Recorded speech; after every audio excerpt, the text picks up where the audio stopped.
Shahirah. I'm co-founder of Finch and venture partner at Spilata Ventures, and welcome to another episode of AusDeFi Community Podcast, where we get to know different members of the community, how they got here and what they're working on. Today, I have the very awesome pleasure of interviewing none other than AusDeFi and Not Centralized co-founder himself, Arturo, who, along with Mark and Nick, have done a sensational job in creating a vibrant and inclusive Web3 community across Australia. Congrats and welcome, Arturo. Thank you. You make me blush. You match your jumper. Yeah, exactly. So today, I'm really excited about this. Yeah, thank you so much for taking the time, and hope you enjoy being on the other side of the interview. So today, Arturo will be sharing his Web3 journey, specifically his thoughts on what it takes for Web3 to go mainstream, moving into a permissionless world, the opportunities and limitations for both creators and consumers, and then of course some practical considerations from a regulatory perspective, which I understand the AusDeFi guys are spending a lot of time and energy in trying to make sure we do that right. But to kick off, Arturo, you have a fascinating career as a quant, as a developer, a data scientist, AI, crypto. I'd love to just kick off with a 2-minute spiel of where you came from and how you got here. So as you mentioned, I started my career as a full numbers nerd. I guess that's why I'm called Numbers on Twitter, and that's my online persona. I like to think of it as that you're the numbers guy's numbers guy. Yeah, exactly. So I started off just understanding risk, which is effectively what you do as a quant, and you start to build models that quantify this risk. And risk is actually a really, really complicated concept to grasp, because you never really, it's one of those things that is always around you, but you never really feel it until it stops being risk. It's happened, right? So things that have happened are not risks anymore, they're realizations, right? So that was like my journey into banking and derivatives. Which then turned into actually running risk as a trader, and it was all based off building models that would be fully automated, and that kind of led the journey into data science. And I had a few startups and jumped into a few projects across multiple industries, but it's always been kind of data and how you solve real world problems using numbers and using data, which is why kind of the Web3 space becomes so extremely interesting. And it's even more of that intersection between, let's call it people, culture, and actual workflows and data. That's such a great way to put it, and it segues nicely into kind of the meat of today's conversation. So part of AusDeFi's mission is to build a community that educates, that empowers, that advocates for both innovation and regulation at that very prickly intersection. But with it comes almost like an unlearning that's required of a lot of the Web 2 sort of ideologies.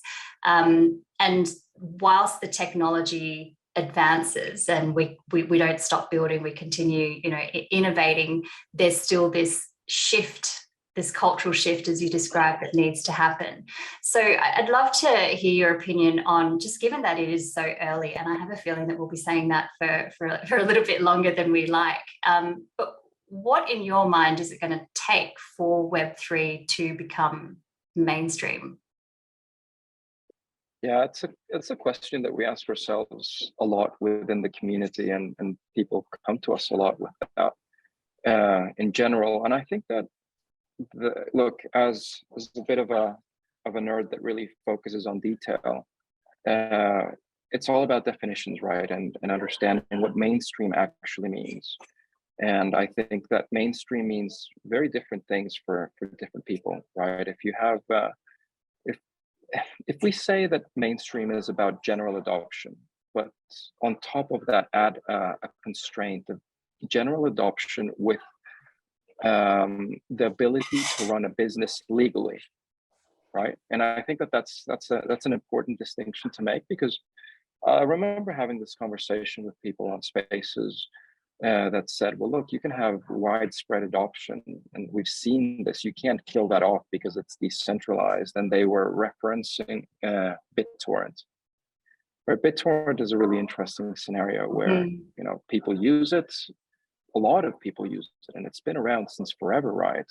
And it's disrupted the way in which we look at IP and monetization of IP and so forth. But nevertheless, to my knowledge, there are no businesses out there that can effectively run on BitTorrent because it's questionable at best. So I personally would not classify BitTorrent as mainstream. I would classify it as widespread. So if we accept that definition, even there, what people envision, let's call it Web3 being mainstream, differs depending on kind of like what end of the spectrum you stand on, right? If you've just come in and you just think that blockchain is a cool technology, and you really haven't kind of like drank the Kool-Aid in terms of what decentralization means from a cultural standpoint and from a governmental standpoint and so forth, then what you think Web3 mainstream means is going to be very different to an individual that has properly drank the Kool-Aid and distrusts the government and thinks that permissionless anonymity and so forth is kind of bedrock of Web3 is, right? So if we then, without kind of going down the route of thinking what I hope Web3 mainstream looks like, but what I actually think that it will effectively look like in a few different stages, I think that one of the pivotal things that made Web3 so revolutionary, or blockchain, is that all of a sudden we could actually transfer value in ways that we couldn't do before, right? And the transfer of value is a highly regulated activity, much more so than people actually think. It's regulated, it's permissioned, it's censored. It's all of those things that blockchain principles kind of goes against. Because as soon as you're able to have a medium where you can transfer large amounts of money, people worry. We're not talking about creating a few physical cards like Pokemon cards, and one of those cards is worth $1 million, which I'm just making up a number. We're still not talking about a really easy way for you to transfer $10 billion, which is where regulators care, because all of a sudden you start having conversations about the drug money or the North Koreans, which everybody loves to talk about as a reference case in blockchain, right? But if I'm digressing a little bit, the point is that Web3 enables the transfer of value, and as soon as you enable that, then you have regulatory and legal aspects to take into account, and those aspects will affect decisions that are made, because they affect like your physical being, right? You will be taken and put in jail, or you will have real world repercussions, right? So those repercussions, or that legal framework, will not change before blockchain tech or adoption of blockchain tech changes in its frame of mind.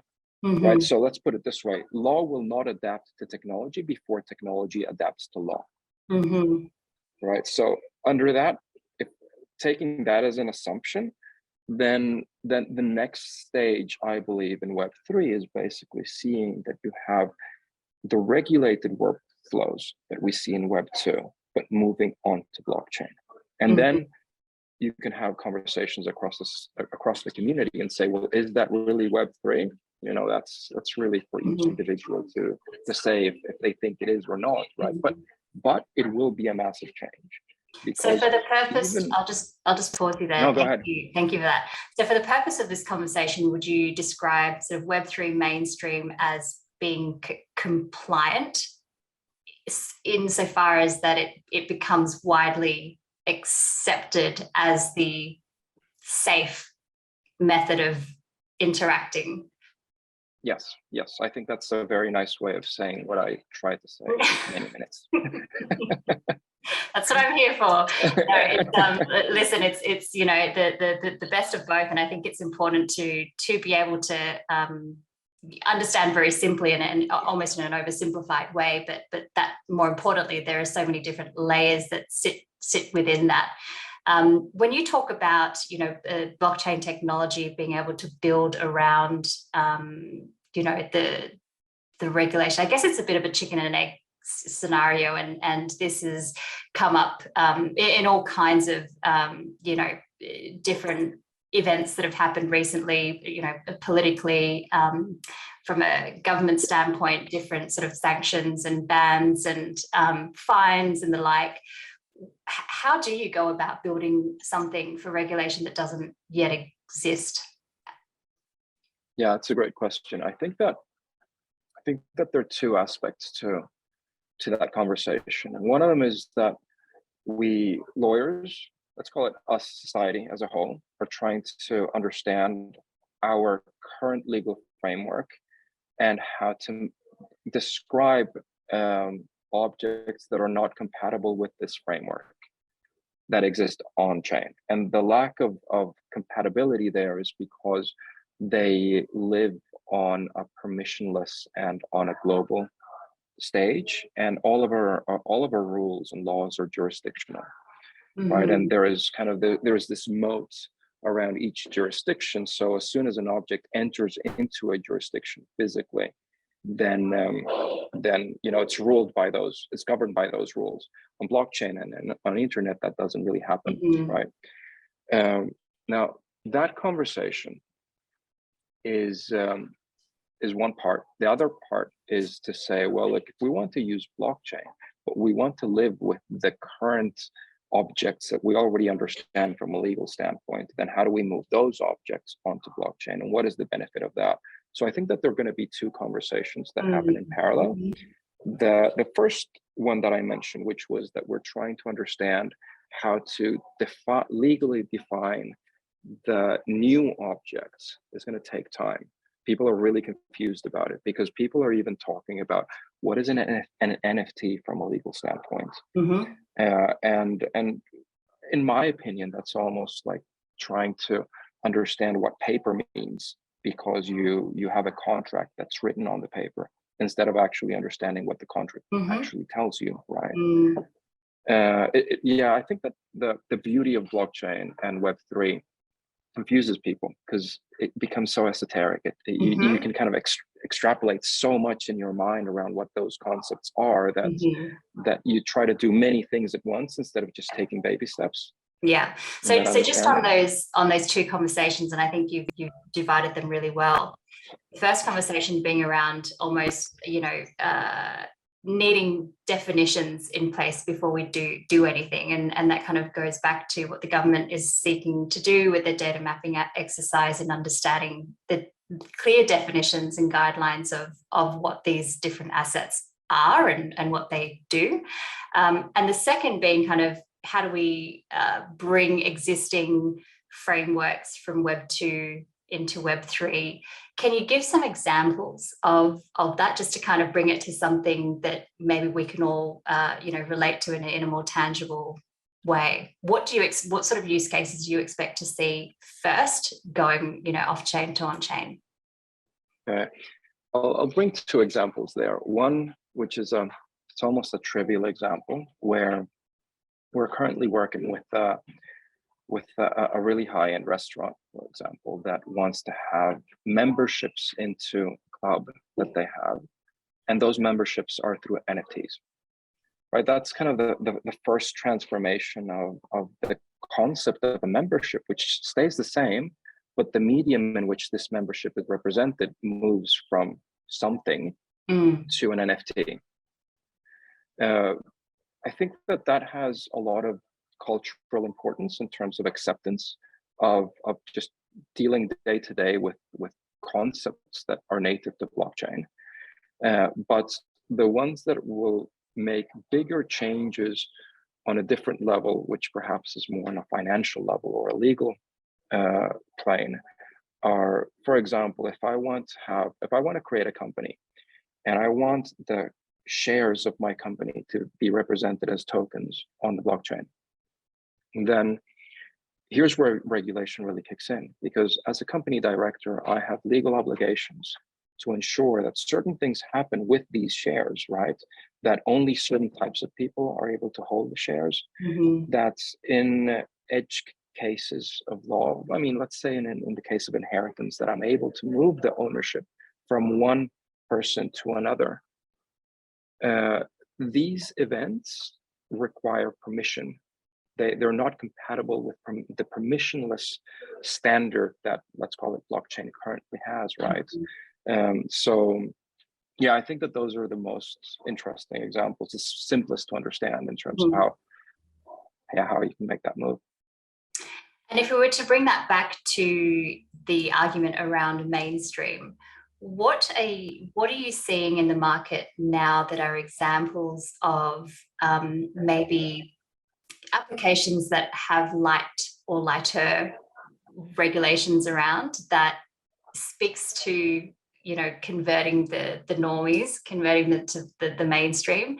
And the restaurant example is a great example of that. But are there others that you're seeing in the market now, either here or overseas, that you think, okay, something like that would really trigger, you know, mainstream interest and adoption because of the, I guess, maybe minimal regulatory exposure? Yeah, okay. No, that's a good question. I think I like thinking of it as the normies and the crazies.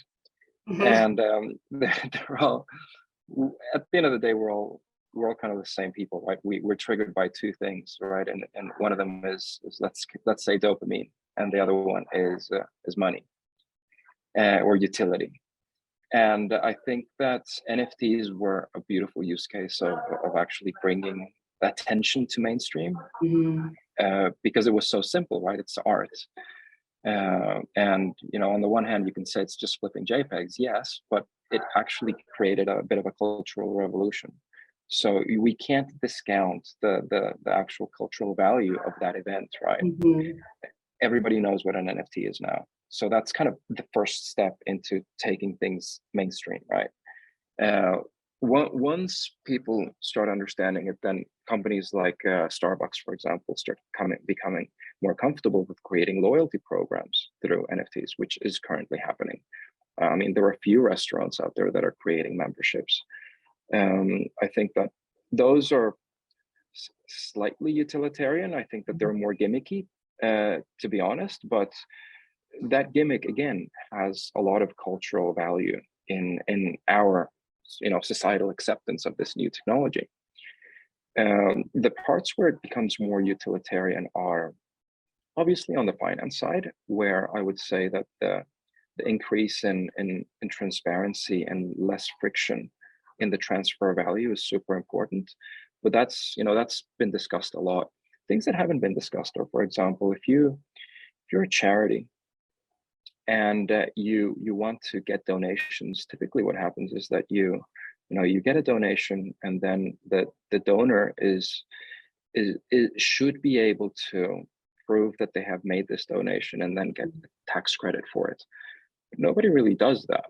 On the other hand, if you actually use blockchain or NFTs, then that's a really, really simple utility for you to say, well, look here, I prove that I've made this donation because here's the NFT that proves it. And it's not just a separate piece of paper to the actual transaction. You can actually see that this transaction happened. This amount of money was transferred to the charity. This is the proof that I made that transfer, represented as an NFT. And then I can go to the ATO and say, guys, I've actually done this, give my money back. Right? It's creating a lot of, let's call it, liquidity in terms of access to existing things that were just really difficult to access before, because you needed to have paperwork and accountants and this and that to make proof of validity.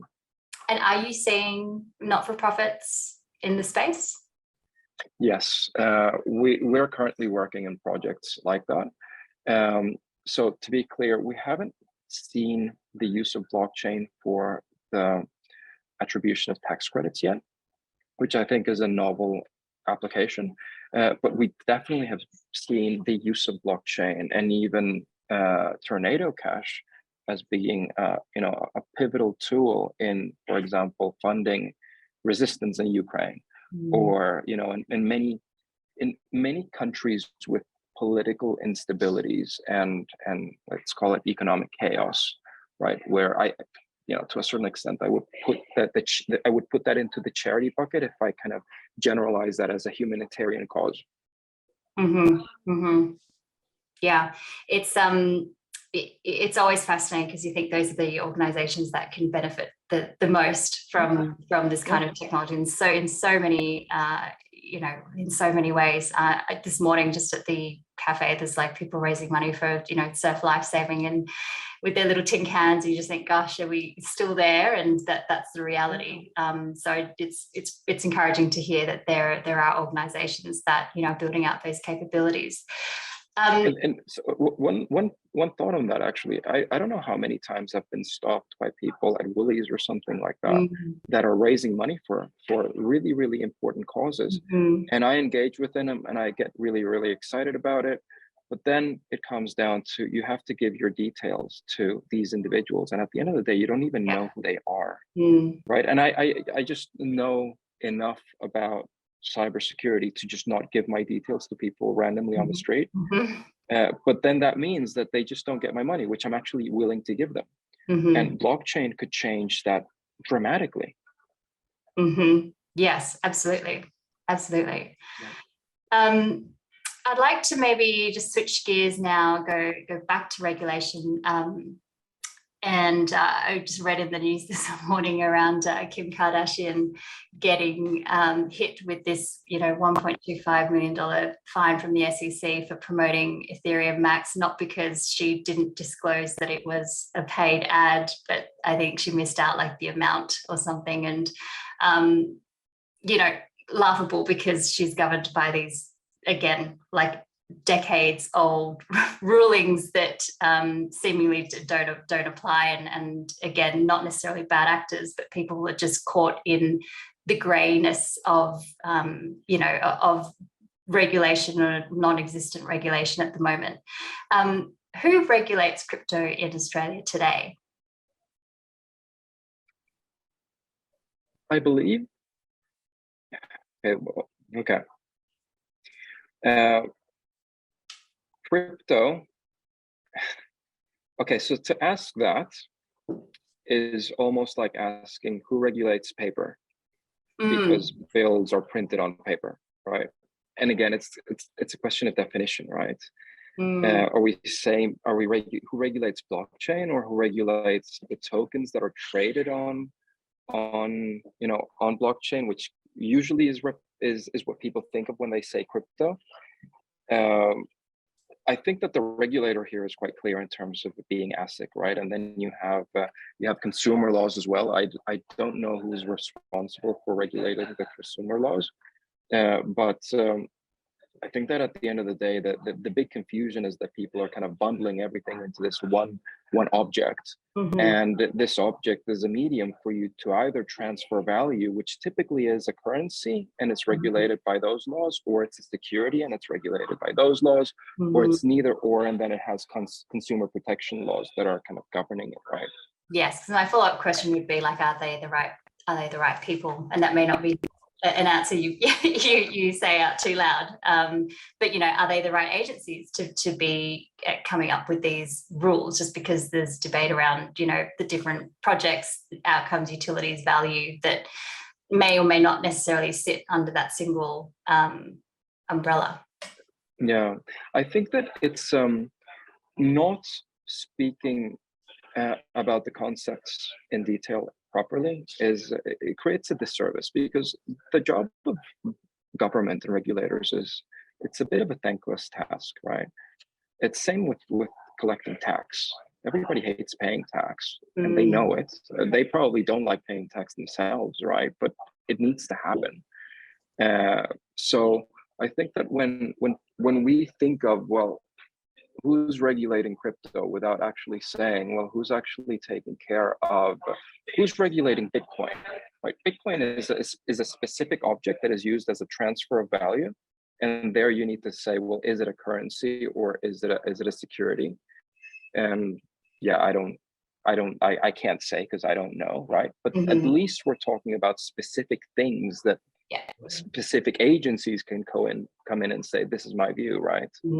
Because So the flip of that, sorry, is that people actually, even the regulators, get pressure from the community saying, well, are you regulating crypto? And then they say, yes, we are. So what do we do about it? Well, we just cut everything, right? Because we don't know how to deal with it.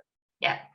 So tell us more about the conversations that you have been having to date with regulators here in Australia, and I guess some of the thinking behind possible solutions or methodologies that you're presenting them with. Yeah, that's another big topic.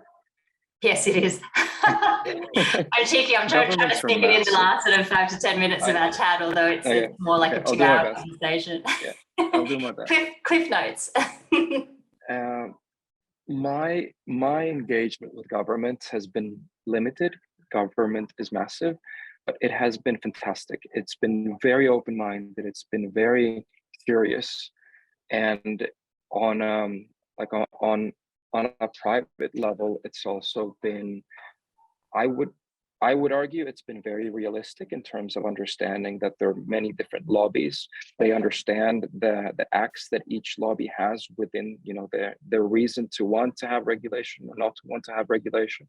And I genuinely believe that the individuals, at least, that I speak to at a governmental level really care about making sure that the rules that they put in place do not stifle innovation, but at the same time keep the general population safe. Now, I think that the second one is the really tricky one, right? Because that safety in the general population is ultimately achieved through education, not by putting in rules. Because it's not like highly regulated environments, like, for example, equities and so forth, are not ripe with scams and so forth as well, right? And even if you don't talk about scams, even if you talk about stupid investment decisions, everybody makes them. And there are people that, leverage off their houses and so forth and lose everything, and then they're completely screwed. It happens there as well, right? So again, it's a very difficult problem to solve, right? Now, in terms of solutions to the really difficult problems, I think that there are two camps. One camp is, or let's say three camps. One that is only playing the blame game.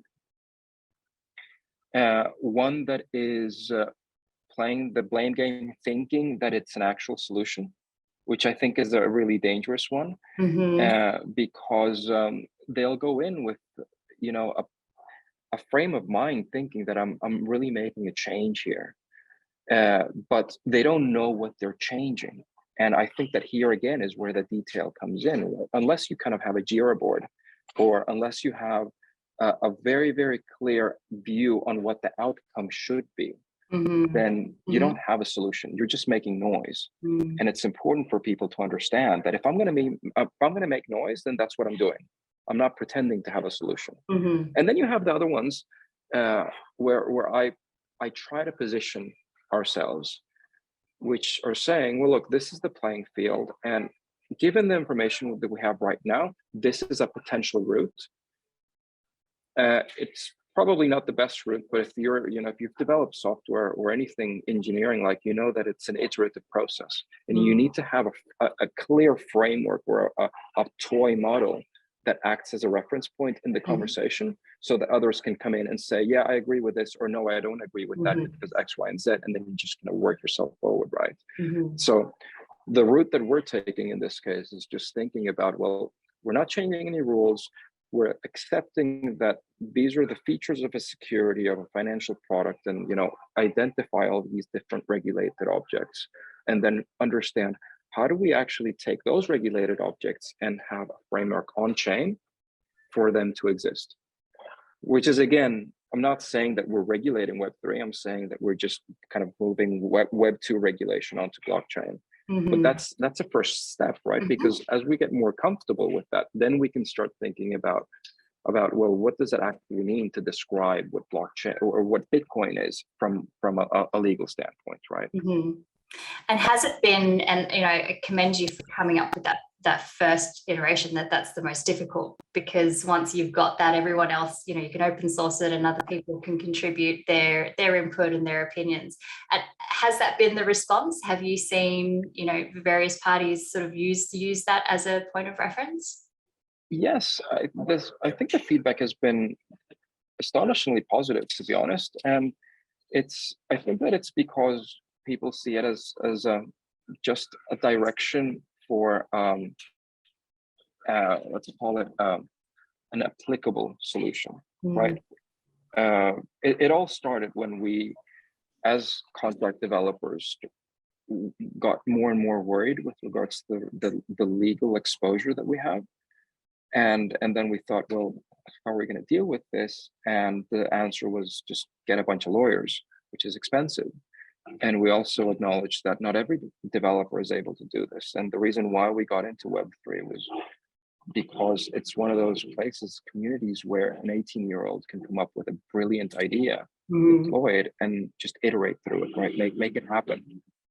I don't think, unfortunately, that solo 18-year-old is necessarily going to be able to take up as much space in the next, let's call it, iteration of Web3 as they did in the first one. Simply because it's a scary concept to think that an 18-year-old will create something that has a TVL of a few $billion, right? But nevertheless, I think that it's still an iteration that is positive if we compare to that only being available to bankers, fund managers, and individuals that are kind of part of a specific social sphere. It really democratizes the ability to transfer value and assign value. Yeah, absolutely. I'm just mindful of time, and I want to find a really clever way to bring in all of the great insights. But I might just very quickly kind of summarize what I took from this conversation, and I really hope that the listeners really enjoy it. I think that the regulation is the prickly part of all of this, but it's so key that we're aware of our power to influence and shape it. And whilst there are things that remain out of our control and unknown from a definition standpoint as it relates to the different assets, but also as it relates to our internal definitions of what it means to be mainstream, what it means to be permissionless, what trust, how trust, is shifting. While those things are yet to be sort of firmed, there is an opportunity to bring what we do know has worked from sort of the Web 2 legal regulatory framework into the Web 3. So promising to see that there is a reference point, and that those conversations, are moving forward in kind of that constructive manner, but also, trying to get more and more builders and creators involved in these conversations, because, this will ultimately impact what we can and can't do, quite simply. So on that note, I'd like to maybe end with a question to you on what advice do you have for builders out there who may have concerns around, some of these regulatory rules that are yet to come? Yeah, I think, okay, so I'll have two answers to that. One of them on the technical side, and it's that if you choose to go down the route of not educating yourself in terms of law, you must stay anonymous and be very careful about that, keeping your identity private, because it's quite likely that you will be doing something that at some point retroactively will be seen as as a legal risk, and it'll be a big problem for you. On the other hand, if you do want to go down the route of acknowledging, or rather being honest with the intent of tokens and then being financial products, then understand what it is that you need to do, and which it's not a simple thing, and do it properly, right? Because at the end of the day, if you're going to making a lot of money, you want to be able to use that money freely. So yeah, just think about that. The second part, I think, is more emotional in terms of, or the cultural aspect, and I would typically think, I would say that it's a very passionate environment, it's very easy to get lost in the concept of freedom. But freedom is not a generic ideal, right? It's to properly speak about freedom, you need to say, well, freedom to do what specifically, and be honest with yourself about what type of freedom it is that you're actually fighting for, and also think that freedoms that you have in one country are not the same as the ones that you have in others, right? So, if your worry is that the government is going to come over and take all your stuff, and you're living in Australia, you might be over hedging by quite a lot in relation to if you're living in Venezuela, for example, right? So try not to be as idealistic in the way that you actually act. Try to be more pragmatic and identify the problem that you're actually solving, and then actually solve that specific problem, right? Just be open, right? Because as a maverick, you're expecting change, but you need to be able to apply that change to yourself also, and iterate your own line of thought, and not stick to your guns just because, right? Brilliant. And on that note, thank you so very much for your time, Arturo. Loved all the insights. So many different kind of layers and topics we covered today. Very ambitious to do it in under 30 minutes, but I think we managed. Look, hopefully we get an opportunity to have more conversations like this, where we get to dig deeper and build on people's understanding and knowledge of some of the challenges and more excitingly the opportunities. Thanks again for your time. Thank you everyone for listening. We'll see you in the next episode. Take care. Thank you for having me. See ya.